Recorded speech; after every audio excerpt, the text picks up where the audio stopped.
সুপ্রিয় দর্শক, কওমি অঙ্গনটাকে ধ্বংস করেছে এই যে মহিবুল্লাহ বাবুনগরীর মতো ফটকা মৌলবীরা। এখন আপনারা বলবেন, এত বড় একজন আলেমকে আমি কেন এরকম কথা বলেছি?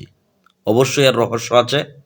এর রহস্য হচ্ছে, গত কয়েকদিন আগে আমরা সোশ্যাল মিডিয়া দেখেছি যে 111 জন আলেম নাকি ফতোয়া দিয়েছেন যে জামাত ইসলামী, ইসলামী আন্দোলন, ইসলামী ঐক্য জোট, এই যে আমরা 10 দলীয় জোট বলতেছি, যা মানে ইসলামী 10টি দল, তারা যে জোটে গিয়েছে, এই জোট নাকি কোনো ইসলামিক জোট না।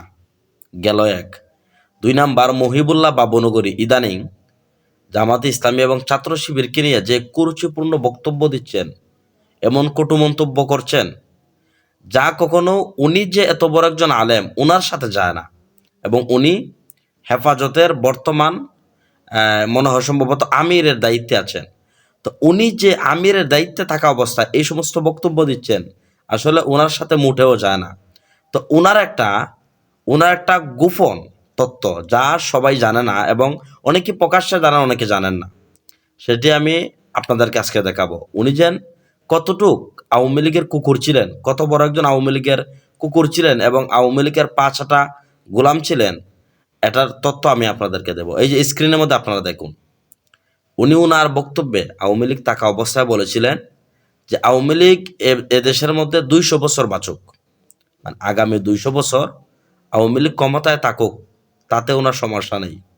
আরে ভাই, এদেশের অসংখ্য আলেম এই আওয়ামী লীগ ক্ষমতায় থাকা অবস্থায় অসংখ্য আলেম শাহাদাত বরণ করেছেন, অসংখ্য আলেমকে জেলে যেতে হয়েছে, অসংখ্য রাজনৈতিক নেতাকর্মীদেরকে জেলে যেতে হয়েছে, জেলের মধ্যে দুঃখে দুঃখে ওনারা মরে গেছেন।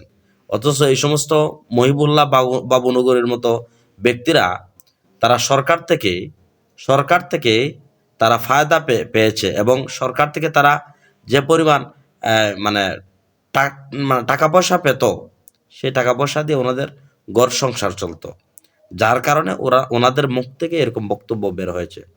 ওনারা আওয়ামী লীগের কাছে বিক্রি হয়ে, কোটি কোটি টাকার বিনিময়ে বিক্রি হয়ে এদেশের আলেম সমাজদেরকে ওনারা ধোঁকা দিয়েছেন। ওনারা একটি দলের মহাসচিব কিংবা একটি দলের আমির হয়ে ওনারা মানে সেকুলারপন্থী দলের কাছে বিক্রি হয়ে গেছেন। এ হচ্ছে মহিবুল্লাহ বাবুনগরীর চরিত্র। তো মহিবুল্লাহ বাবুনগরীর আরও অনেক চরিত্র আছে, যা আপনাদেরকে আগামী ভিডিওতে সব কিছু প্রকাশ করে দিব। আপনারা আয়নার মতো পরিষ্কার ক্লিয়ার দেখবেন যে ওনারা মূলত ফেসিবাদ কিংবা স্বৈরাচারদের কাছে ওনারা বিক্রি হয়েছিলেন।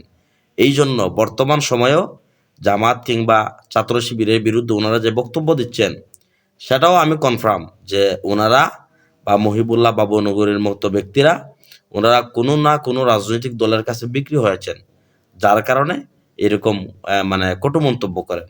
সুপ্রিয় দর্শক, আপনারা কি মনে করেন অবশ্যই কমেন্ট করে জানাবেন। সবাইকে ধন্যবাদ।